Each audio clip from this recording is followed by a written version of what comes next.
Hello again, YouTube land. It occurs to me I should turn the volume up. Hello again. So, the last couple of weeks, Fridays have gotten away from me and I haven't posted thrice weekly, but at least twice. Today is Monday. Today is both a good day and a bad day. Excuse me, a normal day and a weird day. Over a period of a couple of weeks recently, I may have mentioned this before, I had, according to our scale, dropped some weight. As of my last visit to my general practitioner, I was down almost 10 pounds. And I got on the scale this morning, and all of it came back. For the life of me, I cannot figure out how. My diet has not significantly changed. I have not overindulged. I have not had any days of binge eating, excessive fast food. I have been exercising as much as any other day over the past portion of weeks, which for the most part means walking and cleaning, housework, and things of that ilk. And somehow I've put 10 pounds back on.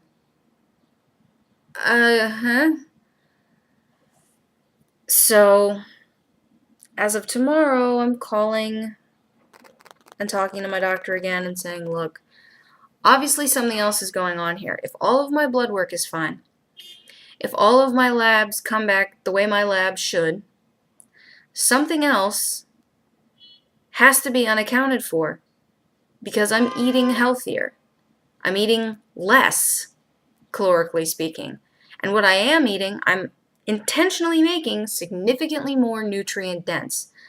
I'm growing 2 different kinds of herbs now. I'm growing tomatoes. I am working on remembering to take all of my supplements and vitamins, specifically my iron and my B complex, which I've always had insufficient levels of, especially heightened by the fact that I had gastric bypass. And somehow my weight won't leave me. And that's a huge problem for several reasons. 1, I don't want to be this big. 2, I don't want to look this big. Those are the selfish reasons. The significant and notable reasons are it affects my mobility, it affects my capacity to do things, my endurance in many categories of my life, and weight is a huge factor in any number of potential medical conditions, not the least of which is hypertension, diabetes, heart stress, fertility. There's any number of things it impacts on. So, I don't know. I mean, short of someone saying to me, well, in your case, it has to be this way, you have to be on a liquid diet, or you have to be on a prescription diet, or something. I mean, worst case scenario I can think of, given that I already had gastric bypass, which is the more severe weight loss surgery, because there are 2 that people know of. There's gastric band, and then there's gastric bypass. Bypass is what I had, which is literally replumbing your internal organs. They rewire your intestines to a resegmented portion of your stomach. It's a process. It's a thing, which is why I have so many nutrient deficiencies, because you don't take in as much, you can't process as much, you absolutely cannot derive as much from the food.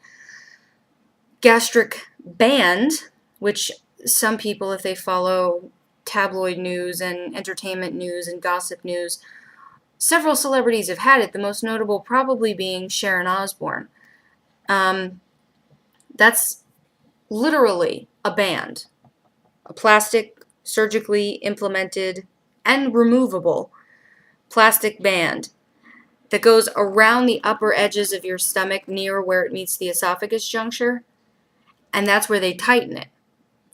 And it's completely safe in the sense that it's plastic that's designed with the intention of being in continual contact with the inside of your body as it functions. But it also, I mean, think about it. Food goes down the esophagus, hits the stomach, you digest it, and then the rest of the process happens, which we don't need to get into. When you put a band at the top of the stomach like that, it's the same. There's no room at the end. Once you eat enough to get kind of a full blowback sort of a feeling, you cannot eat anymore because you're either going to A, get violently ill and throw up profusely, or B, over distend your internals so bad that you risk having a serious rupture. So, you know, that's the worst case scenario, I think, is that someone says to me, look, you've already had gastric bypass, we need to try gastric band. Because there's something about, I am convinced, there is something about my physiology at this point that is preventing me from losing weight, even though I am making qualified, significant efforts according to medical professionals. This isn't like me saying, oh, well, I do the holistic thing and I drink the tea and stuff. No, I'm doing what recognized medical professionals are telling me, and I'm still not losing weight. This is part of the reason I had gastric bypass in the first place. I did what the doctors told me. I changed my diet. I joined Weight Watchers, among other things. I was doing significantly more exercise. And in the 3 months I was on Weight Watchers before gastric bypass surgery, I gained weight. So something is going on. In the meantime, I have now actually put out one of the large bowls that we have, and I've actually filled it with fruit.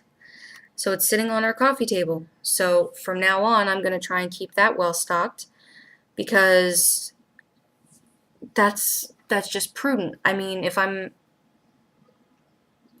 capable of admitting that I am a snacker, that I am a grazer, which I am, because I am, I need to keep out better things on which to graze.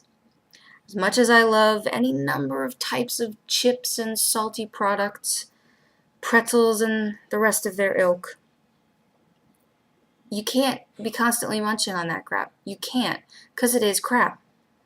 It is nutritional crap. That's just the end of it. I've been doing a lot more cooking at home, so there's not as much process. There's no significant preservatives or added sugars and sweeteners. I'm making more bread products at home. I'm doing better with portion control. I have gotten off white sugar as far as at least my morning coffee is concerned. I mean, there's probably white sugar in other things I consume during the day, but I'm not having excessive dairy product. I'm not having excessive baked goods. I'm using Truvia in my coffee now, which only requires 1 packet. As much as I love sweet, I really only need 1 packet, and my coffee tastes perfectly good. I'm trying to incorporate nutritionally dense meal substitute, the shakes and stuff. Because generally speaking, I don't really feel the need to eat. I just don't notice that I'm grazing. What else? All right, so on a different topic. Yesterday was Mother's Day. My dad did remember to give my mom her gift, which is good because she was very happy about it. She called and we talked for like 15 minutes. And I also sent her an email, just a hi mom, here's why I love you kind of a thing. And then for dinner, we were originally going to have lunch with my husband's parents on Saturday. Then it turned out his brother was coming up for some reason I'm still totally confused on. So it turned into, well, let's just have a family dinner on Sunday. But if it's a family dinner, then it means it's my husband, his brother, their parents, and his mother's parents, because they live in the city. So we went to the same restaurant we usually go to, which if you've never been to it, it's called Uva. It's on 77 and I want to say 1st. Gorgeous upper-end Italian eatery that if you can afford to treat yourself to a nice, somewhat more expensive meal in New York, with all the definitions that might mean, this is somewhere I would suggest that you go. I'm a foodie and I'm very into Italian cooking, in part because I'm part Italian, and that's how I learned to cook. And they do any number of things so very right. So very right. Um, so that's the place I would suggest. But that's where we went. And we all had our meals and took a little while for each course to come, but it was Sunday, it was Mother's Day, it was busy. Usually there's not that huge a delay between courses. Very friendly staff. And I had brought, see, now it turned out on Friday I was making a loaf of bread. While the bread was proofing, I got an email from our wedding photographer saying, "Oh, your albums are here. You can come pick them up. But you'd have to get here by 5 o'clock." Well, of course, I get the email, excuse me, at 2:30, and I have to go into Manhattan to a part of Park Avenue, which means it's like a 40-minute subway ride one way. Beautiful. I somehow managed to get there, get it, and get home in about an hour. No clue how. I did not take express trains. But I did. But it was still about 45 minutes longer than the dough should have been left sitting, ideally. Oh, yeah. But I had that because our contract with the photographer included our wedding album plus one for my parents and one for his parents. And all three of them were ready to pick up at once. So I brought that to give to his mom. And I had also, on Friday, been out shopping and decided to stop and get a couple of things as Mother's Day gifts. And those seemed to go over well, little sampler boxes from Godiva of, you say custom selection, but really it just means that you pick a few from the display case. But, I picked a couple tailored to what he told me his mom liked and a couple tailored to what his grandparents liked. And I got it with the assumption that, they're going to be sharing it with each other. Like, his mom's not going to eat that whole thing. His grandmother's not going to eat that whole thing. There were only like 8 in each of them. And I wrote a poem, and we printed it out, and I folded it into card shape. And Sam custom drew the covers, so that was nice.